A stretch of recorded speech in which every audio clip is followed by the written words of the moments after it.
সরষের খোল ভেজানো জল আপনারা কিভাবে ইউজ করবেন, জল আপনারা কিভাবে তৈরি করবেন, কোন কোন সময় সরষের খোল ভেজানো জল গাছে দেবেন না, আর সরষের খোলে কি কি উপাদান রয়েছে, গাছের জন্য কি কি উপকার হয়, সেটা আমি এই ভিডিওর মধ্যে জানাবো। প্রথমে দেখুন, এই যে এগুলো সরষের খোল দুই ধরনের পাওয়া যায়। একটা গুঁড়ো খোল পাওয়া যায়, আর এটা হচ্ছে চটি খোল। এই চটি খোলটাকেই আপনারা জল করবেন, আমরাও এটাই চটি খোলটাকেই জল করে গাছের গোড়ায় দিই, এটাই ভালো হবে।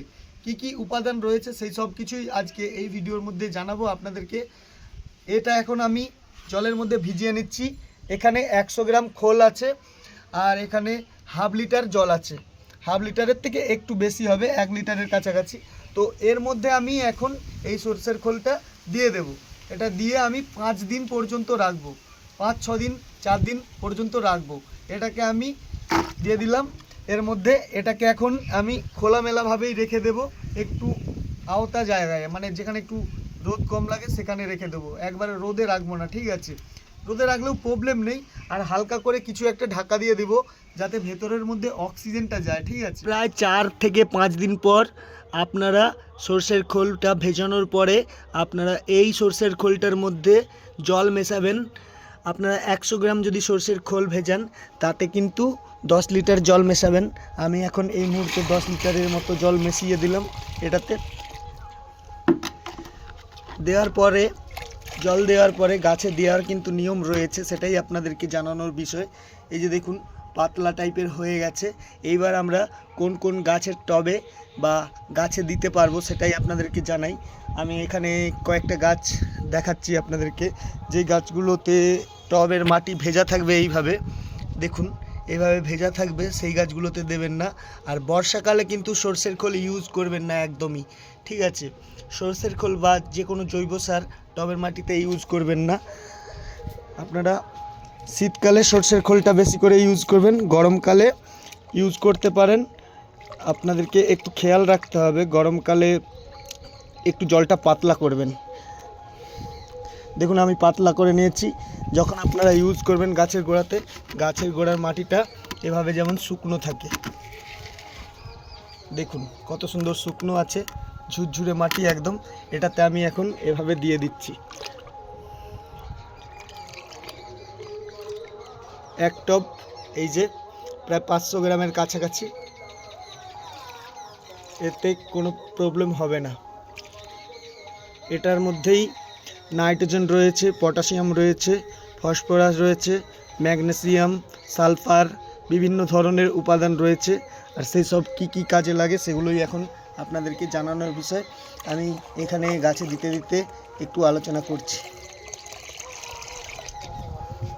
সরষের খোলের মধ্যে যে মেন জিনিসটা রয়েছে সেটা হলো নাইট্রোজেন। নাইট্রোজেন আমাদের গাছের বৃদ্ধি হতে সাহায্য করে। তারপরে রয়েছে পটাশিয়াম, যেটা আমাদের গাছে ফুল ফল আসতে সাহায্য করে। তারপর আমাদের ফসফরাস যেটা রয়েছে সেটা আমাদের শিকড় বৃদ্ধি হতে সাহায্য করে। তো এই 3টে জিনিস মেনলি আমাদের গাছের জন্য প্রয়োজন। আরও বিভিন্ন ধরনের উপাদান রয়েছে সরষের খোলে। আর গাছে যখন ফুল বা ফল ভর্তি থাকবে সেক্ষেত্রে আপনারা সরষের খোলের জল ভেজানো ইউজ করবেন না। গাছে ফুল আসার বা ফল আসার পূর্বে আপনারা আগে ইউজ করবেন। এখন আমি এই গাছটাতে যদি সরষের খোল ভেজানো জল দিই তাহলে কিন্তু তাড়াতাড়ি করে এই ফুলগুলো ঝরে যেতে পারে।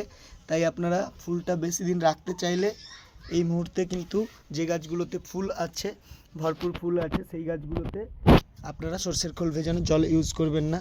যে গাছগুলোতে ফুল নেই সেগুলোতে আমাকে দিতে হবে। এখানে অনেক তো গাছ আছে, এই যে দেখুন, এই গাছগুলোতে ফুল নেই, এই গাছগুলোতে দিলে হবে। এই গাছগুলোতে, এখানে অ্যাডেনিয়াম গাছেও দেওয়া যায়। আর আপনারা যখন এই ধরনের লেবু গাছ বা যে কোনো ফল গাছে ফল ধরে থাকবে সেই ক্ষেত্রে আপনারা কি করবেন, যখন ছোট ছোট ফল থাকবে একদম, ধরুন এই যে ফুল আছে, এই ফুল আসার পরে কিন্তু আপনারা কোনো রকম কেমিক্যাল সার বা সরষের খোল অন্যান্য শিমকুচির গুঁড়ি, নিমখোল এগুলো ইউজ করবেন না। ফলটা যখন একটু ম্যাচিওর হওয়ার দিকে যাবে, এই যে দেখুন এই ফলগুলো দেখুন, এই ফলগুলো একটু একটু বড় হচ্ছে। তো এই মুহূর্তে কিন্তু এই গাছটার একটু পুষ্টির প্রয়োজন আছে, তাহলে কিন্তু গাছটাতে ফলগুলো তাড়াতাড়ি করে বড় হবে আর পুষ্টি হবে ফলগুলো, লেবু গাছের লেবুগুলো। তো এই মুহূর্তে কিন্তু আমি এটাতে দিতে পারবো। আর এটা 12 মাসি লেবু, তো তাই এটাতে এখনও ফুলও আসছে। আর এই মুহূর্তে এটাতে দেওয়া যায়, যখন ফুলটা এক ছড়ে অনেক ফুল আসবে তখন কিন্তু আপনারা এই ধরনের লেবু গাছটাতে দেবেন না, কারণ ফুল এসে গেলে সেই মুহূর্তে দিলেই কিন্তু ফুল ঝরে যাবে। ঠিক আছে, ফুলটা যতদিন না ফলে পরিণত হয়ে একটু বড় হচ্ছে, এই সাইজের এসে যাচ্ছে বা এই সাইজের এসে যাচ্ছে, ততদিন আপনারা ইউজ করবেন না এই টাইপের খাবারগুলো। ঠিক আছে, আর যারা ইনডোর প্ল্যান্টে দিতে চান, ইনডোর প্ল্যান্টে আপনারা যখন ইউজ করবেন তখন কিন্তু আপনাদেরকে গাছটাকে কিছুদিন বাইরে এনে রাখতে হবে, ছাদে বা অন্যান্য জায়গাতে একটু সানলাইটে এনে রাখবেন, রেখে তাতে ইউজ করবেন। 2-4 দিন বাইরে রাখবেন, তারপরে সেটাকে বাড়ির ভেতরে ঢোকাবেন। 2-4 দিনের বেশি রাখলে ভালো হয় বাইরে। হ্যাঁ, ইনডোর প্ল্যান্টগুলোতেও সরষের খোল ভেজানো জল ইউজ করা যায়, তবে এই নিয়মগুলো অবশ্যই মানবেন। যখন আপনারা ইনডোর প্ল্যান্টে সরষের খোল ভেজানো জল ইউজ করবেন, প্রথমে গাছগুলোকে বাড়ির বাইরে এনে রাখবেন। যখন সূর্যের আলোতে গাছের গোড়ার মাটিটা শুকিয়ে যাবে, তারপরে সেটাতে সরষের খোল ভেজানো জল ইউজ করবেন। ইউজ করার পর কিছুদিন বাইরে রাখবেন সেই গাছটাকে, তারপরে আপনারা বাড়ির ভেতরে আবার গাছটাকে রাখবেন। আর গরমের সময় যখন আপনারা সরষের খোল ভেজানো জল ইউজ করবেন, একটু পাতলা করবেন জলটা, কারণ সরষের খোল একটু উগ্রভাব গরম, তাই আপনারা গরমকালে সরষের খোলের পরিবর্তে বাদাম খোল ইউজ করতে পারেন। বাদাম খোল ঠান্ডা, সরষের খোলটা একটু গরম, তাই আপনারা গরমকালে বাদাম খোল ইউজ করতে পারেন। তো গাইস, আমি আমার এই চ্যানেলটাতে বিভিন্ন ধরনের গাছ নিয়ে ভিডিও শেয়ার করব, বিভিন্ন জায়গার নার্সারির ভিডিও শেয়ার করব, কোথা থেকে আপনারা বিভিন্ন ধরনের সুন্দর সুন্দর ফুল ও ফলের গাছ কিনতে পারবেন, কোথা থেকে আপনারা গাছ লাগানোর জন্য টব কিনতে পারবেন, সেগুলো শেয়ার করব। আগে যে চ্যানেলগুলো ছিল আমার, সেই চ্যানেলগুলোর মধ্যে আমি শেয়ার করতাম বিভিন্ন জায়গার নার্সারির ভিডিও, বিভিন্ন জায়গার মানে টবের দোকান, মানে গাছ লাগানোর জন্য যেসব টব আরও অন্যান্য ধরনের সরঞ্জাম কোথা থেকে আপনারা কিনতে পারবেন সেগুলো শেয়ার করতাম। আমাকে অনেকেই চেনেন, যেনারা নার্সারি ম্যান আছেন ওনারা অনেকেই চেনেন। তো এখন ইউটিউবে কাজ করতে ভালো লাগে না, কারণ ইউটিউবে কমিউনিটি গাইডলাইন্স এত বেশি, তাই আর ইউটিউবে কাজ করতে ভালো লাগে না। এখন ফেসবুকে কাজ করি, ফেসবুকে অন্য ভিডিও করি, অন্যান্য ক্যাটাগরির ভিডিও।